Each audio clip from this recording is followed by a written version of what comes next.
என்னப்பா தீவிரமா யோசிக்கிறீங்க போல இருக்கு. அது ஒண்ணு இல்லம்மா, நம்ம காலபைரவர் கோயில் திருப்பணி தடப்பட்டதிலிருந்தே நம்ம எல்லார் குடும்பத்திலையும் பிரச்சனைக்கு மேல பிரச்சனை வந்துகிட்டே இருக்குமா. அதை நினைச்சாதான் எனக்கு கவலையா இருக்கு. நீங்க தான் ஊருக்கு போய் முயற்சி பண்ணீங்களே, அப்புறம் எப்படி? முயற்சி பண்ணம்மா, ஒரு வழியா எல்லாரும் ஒத்து வந்தாங்க. அந்த நேரம் பார்த்து காலபைரவர் காணாம போயிட்டாருமா. என்ன காணாம போயிடுச்சா? யாரோ தான் கடத்தி இருப்பாங்க. போலீஸ்ல கம்ப்ளைண்ட் கொடுத்தீங்களா? அம்மா, பாழடைஞ்ச கோயில், அங்கங்க உடைஞ்சு போன கல் சிலை, அதை யாருமா கடத்த போறாங்க? என்ன சொல்றீங்க நீங்க? யாரும் கடத்தலனா சிலை எப்படி காணாம போகும்?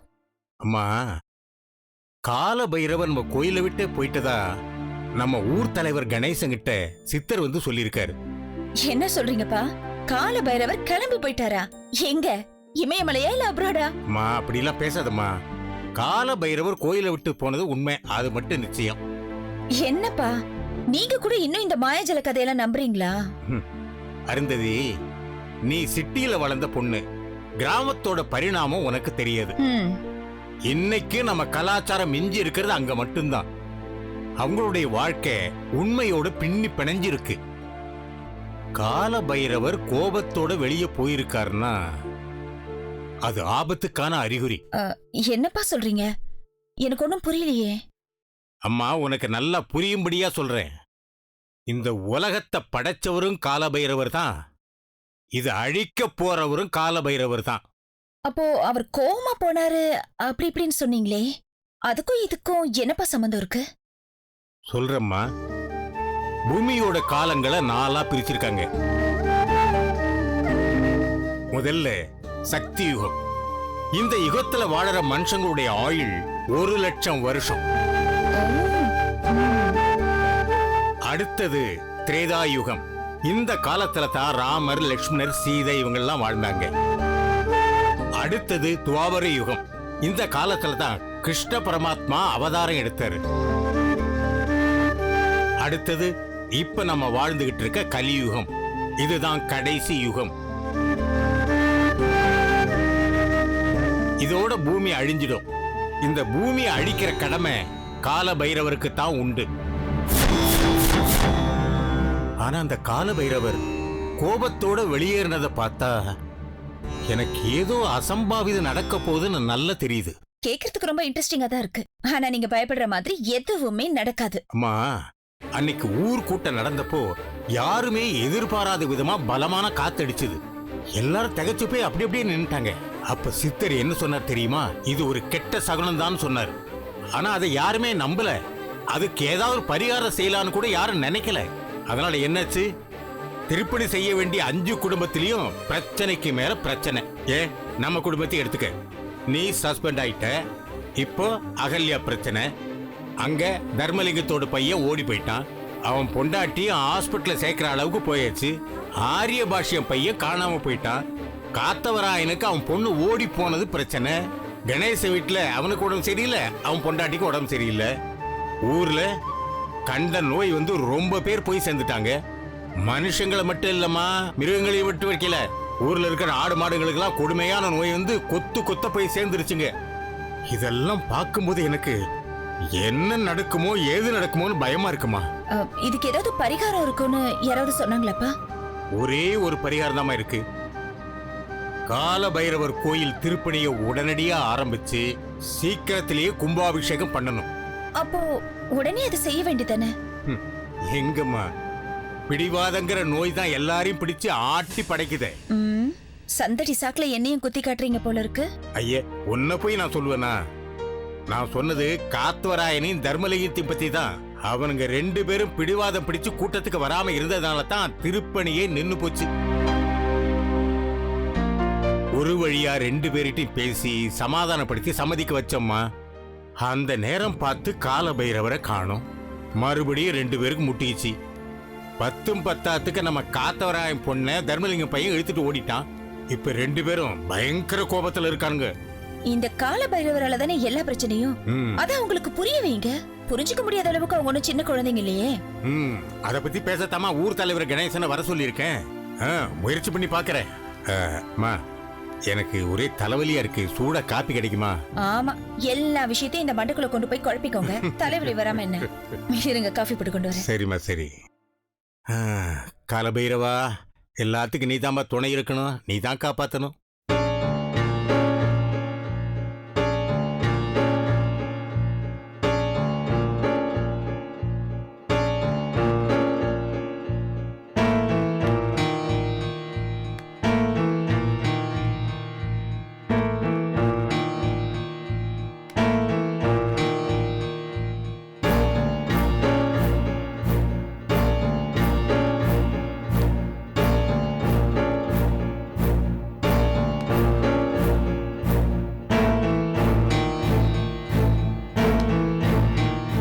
சார், கார்த்திகேயனோட வைஃப் வந்திருக்காங்க, வர சொல்லட்டுங்களா சார்? கார்த்திகேயன் ஒய்ஃப் என்ன பார்க்க? சரி, வர சொல்லு. Okay sir.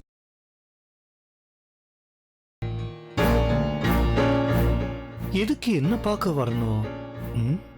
அதிசயமா இருக்கு. வாமா லக்ஷ்மி, உட்காருமா. சொல்லுமா. அண்ணா, உங்ககிட்ட கொஞ்சம் பர்சனலா பேசணும். பர்சனலாவா? என்கிட்ட பர்சனலா பேசுற அளவுக்கு உங்ககிட்ட என்ன விஷயம் இருக்குன்னு எனக்கு தெரியல. சொல்லுமா. எல்லாம் எங்க வீட்டுக்கார பத்தி தான். அவனுக்கு என்னம்மா, புதுப்பட டிஸ்கஷன்ல பிஸியா இருக்கான். எங்க அண்ணா பிஸியா இருக்காரு? எப்பவுமே அந்த தேவிகா ஸ்ரீ வீட்ல தான் இருக்கிறாரு. ஏமா, அவனுக்கு புதுப்படம் பிடிச்சு கொடுத்ததே அவங்கதான். அதோட அவங்க வீட்டு மாடியில தான் டிஸ்கஷன் நடக்கிறதா கேள்விப்பட்டேன். அதான் அங்க இருக்கான். இல்லண்ணா, அவருக்கு நீங்க படம் பண்ணினா அவருக்கு ஜெயிக்க முடியாதுன்னு ஒரு எண்ணம் இருக்கு. லக்ஷ்மி, என்னோட ஸ்டைலே வேற, அவனோட ஸ்டைலே வேற. அப்படி ஒரு எண்ணத்தை அவன் வச்சிருப்பான்னு எனக்கு தோணல. இல்லண்ணா, அவரே இதை என்கிட்ட சொல்லிருக்கிறாரு. ஒருவேளை அவன் அப்படி சொல்லியிருந்தா அது அவனோட தப்பான கண்ணோட்டம். அதுக்கு நான் என்னமா பண்ண முடியும்? அண்ணா, நான் ஒரு நல்ல கௌரவமான குடும்பத்துல இருந்து வந்தவ. இப்ப அவரு தேவிகா கூட கூட்டணி போட்டு படம் பண்ண பிளான் பண்றதே உங்களை எதிர்க்கதானே? இல்லம்மா லக்ஷ்மி, நான் கூட அப்படிதான் நினைச்சு அவங்ககிட்ட கோவப்பட்டேன். அப்புறம் தான் யோசிச்சு பார்த்தேன். இப்ப இருக்கிற சூழ்நிலையில ப்ரொடியூசர்ஸ் கிடைக்கிறதே குதிரை கொம்பா இருக்கு. அதை மிஸ் பண்ணிடக்கூடாதுன்னு தான் அவன் அந்த படத்தையே ஒத்துக்கிட்டான். நீங்க சொல்றபடியே இருக்கட்டும்ண்ணா, உங்களையும் புறக்கணிக்கணும். அது என்ன? அது ஒண்ணு இல்லம்மா, அன்னைக்கு கோவத்துல அவனை ஏடா கூடமா திட்டிட்டு வந்த. அந்த வருத்தத்துல உங்ககிட்ட ஏதாவது உளறி இருக்கலாம். இல்லண்ணே, எனக்கு வேறொரு விஷயம் பயமா இருக்கு.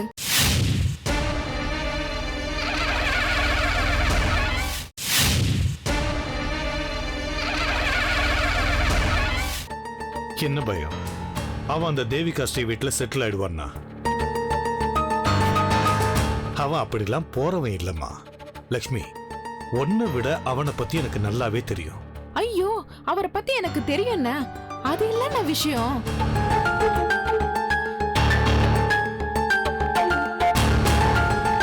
அவர் என்கிட்ட ஒரு விஷயம் சொன்னாரு, அதுதான் பயமா இருக்கு. என்ன விஷயம் லக்ஷ்மி? கீதாஞ்சலிய அவர் காணோம்னு சொன்னாரு. உண்மைதாம்மா, கீதாஞ்சலியை காணோம். அதுதான் எனக்கும் பயமா இருக்கு. அதுக்கு நீ ஏமா பயப்படணும்? இல்லண்ண, உங்க படம் வரக்கூடாதுன்றதுக்காக அவங்களே கீதாஞ்சலியை அடைச்சு வச்சிருந்தாங்கன்னா? ஓ, நீ கார்த்திகேயனுக்கு ஈக்குவலா திங்க் பண்றமா? என்ன இருந்தாலும் டைரக்டரோட ஒய்ஃப் இல்லையா? அதான். இல்லண்ண, அந்த தேவிகா ஸ்ரீ வில்லி மாதிரியே இருக்கா. பணத்தாசை பிடிச்சி இவங்க இப்படி ஒரு காரியம் பண்ணிருந்தா இவரும் தானே மாட்டுவாரு. இத பாருமா, உன்னோட பயம் நியாயமானது. அந்த தேவிகா ஸ்ரீ பணத்தாசைனால எந்த எல்லைக்கும் போவா. ஆனா அந்த திட்டத்துக்கெல்லாம் கார்த்திகேயன் ஒத்து போவான்னு எனக்கு தோணல. லக்ஷ்மி, கார்த்திகேயன் கெட்டவன் இல்லம்மா. அது தெரியும்ண்ணா, ஆனா அந்த தேவிகா ஸ்ரீ மேல எனக்கு நம்பிக்கையே இல்ல. அதுதான். சரி, நான் என்ன செய்யணும்னு நினைக்கிறேன்னு சொல்லு. அண்ணா, நீங்க என் வீட்டுக்காரர்கிட்ட பேசணும். நானா? லக்ஷ்மி, நான் அவனை கண்டபடி திட்டிட்டு வந்துட்டேமா. அண்ணா, உங்களுக்கு தெரியாத அண்ணா அவர் கோபம். நெஞ்சில குத்துறவங்களே கொஞ்ச நேரத்துல மன்னிச்சிடுவாரு. நீங்க அவர் ஃப்ரெண்டுண்ண. அவர் படம் எடுக்கிறதே எனக்கு பிடிக்கவே இல்லைண்ண. நீங்க தான்ண்ணா அவர்கிட்ட எப்படின்னா சொல்லி இந்த சூழ்நிலையை சொல்லி புரிய வைக்கணும். அவருக்கு எதுனா கெட்ட பேர் வந்துடுச்சுன்னா எங்களுக்கு சாகிறத தவிர வேற வழி தெரியலண்ணா. என்ன லட்சுமி இது? ச்சே, என்னம்மா உனக்கு என்ன பைத்தியமா? ம்? அழாதம்மா, நான் அவங்கிட்ட பேசுறேன். நீ பயப்படாம கிளம்பு. ம்? சரி இனிமே உனக்கு அவனை பத்தின பயமே வேண்டாம். நான் பாத்துக்கிறேன். சரிண்ணா, நான் வரேன். வாமா.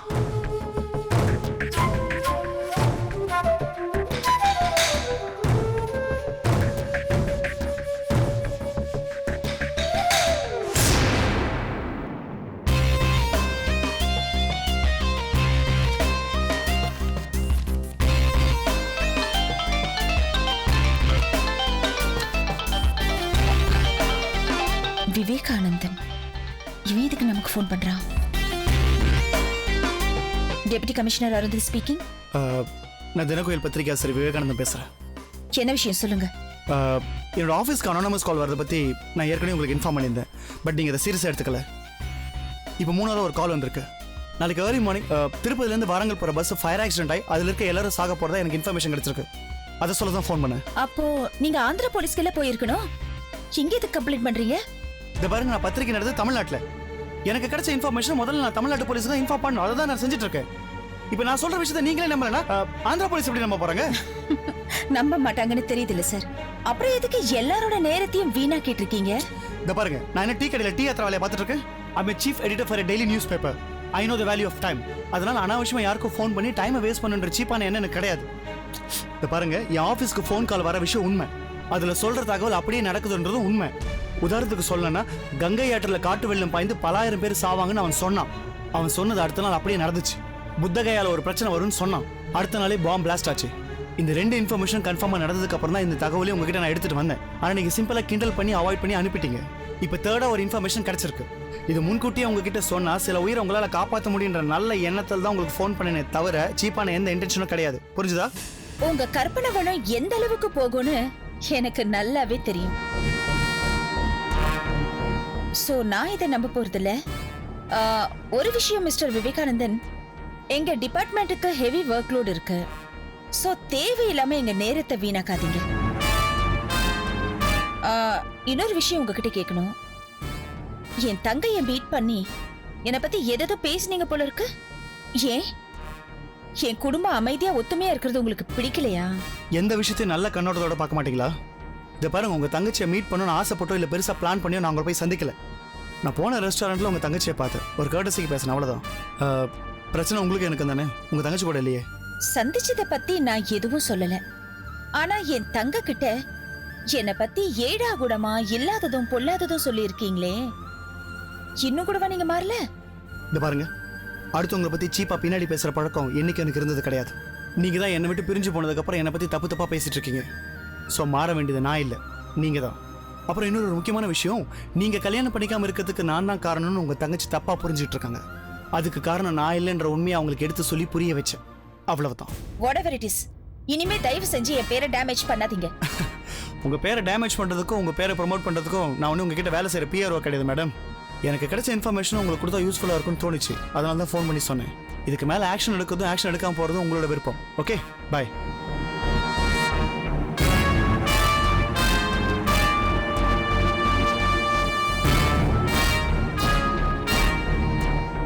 இவெல்லாம் திருந்தவே மாட்டான்.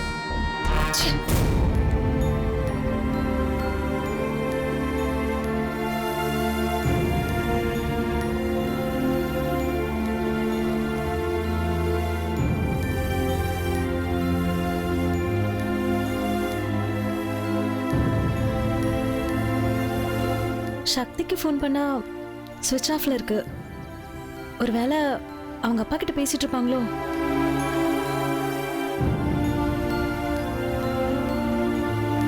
மீனா என்ன பண்றா? அவகிட்ட பேசி ரொம்ப நாள் ஆச்சு. மீனாக்கு கால் பண்ணி அவ எப்படி இருக்கா, ஊர்ல எல்லாம் எப்படி இருக்காங்கன்னு விசாரிப்போம்.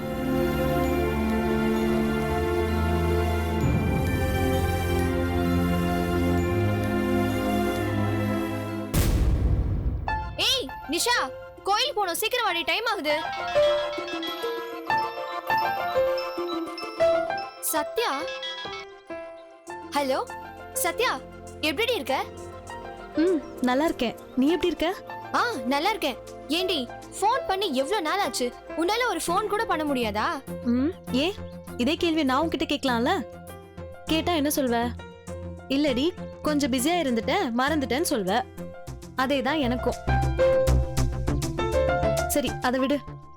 ஊர்ல எல்லாம் எப்படி இருக்காங்க? மல்லிகா எப்படி இருக்கா? இப்போ உன் கூட தான் இருக்காளா? இல்லடி, அவ அவங்க பாட்டி கூட போயிருக்கா.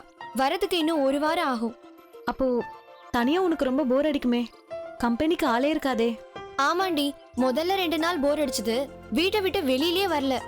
அதுக்கப்புறம் நம்ம ஸ்கூல் ஃப்ரெண்ட் நிஷா இல்ல, அவளை பார்த்தேன். அவ கூட தான் இப்ப கோயிலுக்கு கூட கிளம்பிட்டு இருக்கேன். எந்த நிஷாவை சொல்ற? கிளாஸ்ல நமக்கு முன்னாடி பெஞ்ச்ல சந்திரிகா கூட உட்காந்துருப்பாளே அவளா?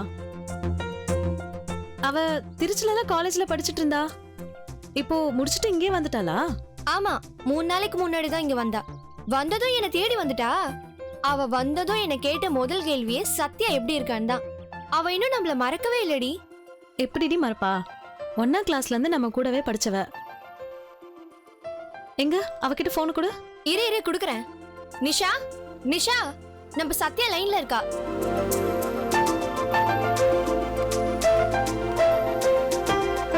ஹலோ. ஹே சத்யா, என்னடி எப்படி இருக்க? ஆமா, உனக்கு கல்யாணம் ஆயிடுச்சுன்னு மீனா சொன்னா.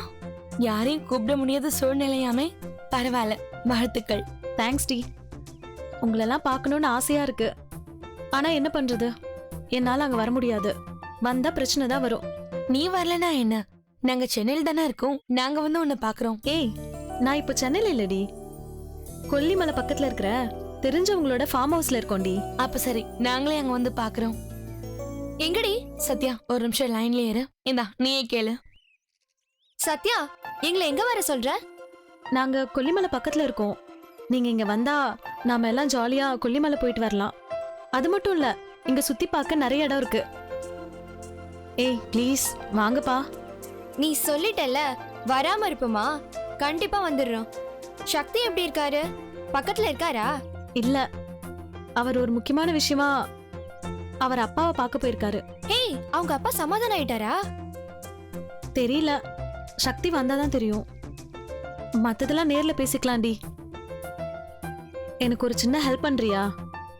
சக்தியோட ஃபோன் ஸ்விட்ச் ஆஃப்ல இருக்கு. சக்தியோட ஃப்ரெண்டு கிட்ட சொல்லி எப்படியாவது சக்தியை பார்த்து என்ன காண்டாக்ட் பண்ண சொல்றியா? ஏதாவது பிரச்சனையாடி? ம், அதெல்லாம் ஒண்ணும் இல்லடி. நான் வச்சிடுறேன். பாய். சரி, ஓகே, பாய்டி. ஹே, ஏன்டி சீக்கிரம் கட் பண்ணிட்ட? நான் இன்னும் கொஞ்ச நேரம் பேசலான்னு இருந்தேன். இல்லடி, அவ நேர்ல வந்து பேசிக்கலாம்னு சொல்லிட்டா. உங்க வீட்ல பர்மிஷன் கொடுப்பாங்கல்ல சத்யாவை பார்க்க? எனக்கு என்ன பயம்? நான் சத்யாவை பார்க்க போறேன்னு சொல்லிட்டே வருவேன். நீ எப்படி? எங்க வீட்லயும் நான் சத்யாவை பார்க்க போறேன்னு சொல்லிட்டே வருவேன். சரி வா, கோயிலுக்கு போலாம், டைம் ஆகுது.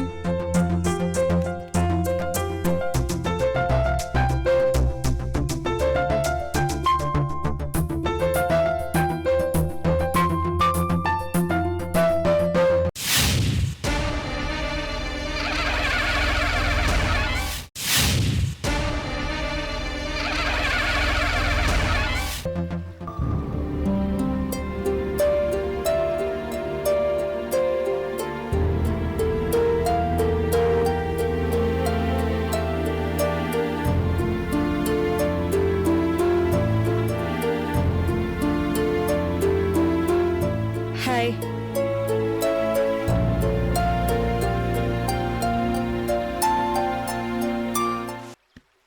சொல்லுங்க ரவி, என்ன பேசணும்?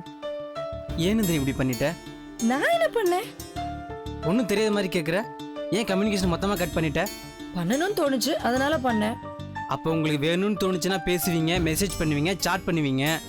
போர் அடிச்சா கழட்டி விட்டுருவீங்களா? ரவி, என்ன பேசுன்னு யோசிச்சு பேசு. நல்லா யோசிச்சு தான் பேசுகிறேன். திடீர்னு இப்படி தூக்கி போட உங்களுக்கு எப்படி தான் மனசு வருது? ரவி, ஒரு நல்ல ஃப்ரெண்டா டீசெண்டா பழகிட்டு இருந்த உனக்கு திடீர்னு எப்படி ஐ லவ் யூ சொல்ல தோணுச்சோ அப்படித்தான்.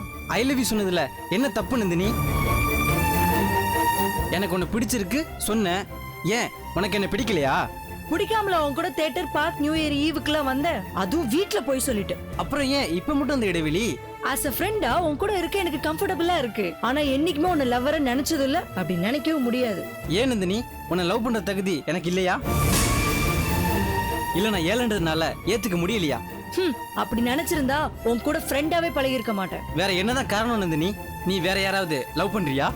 காதல்ங்கிறது என் அகராதியிலே இல்ல, அதுல ரொம்ப தெளிவா இருக்கேன். அப்ப நீ என்கிட்ட பேசினது பழகுனது அதெல்லாம் நான் உன் கூட ஒரு ஃப்ரெண்டா தான் பழகுனேன். நீ எனக்கு ஒரு நல்ல நண்பனா இருப்பேன்னு பார்த்தா நீயும் மத்தவங்க மாதிரி என்ன தப்பா தான் பாத்திருக்க.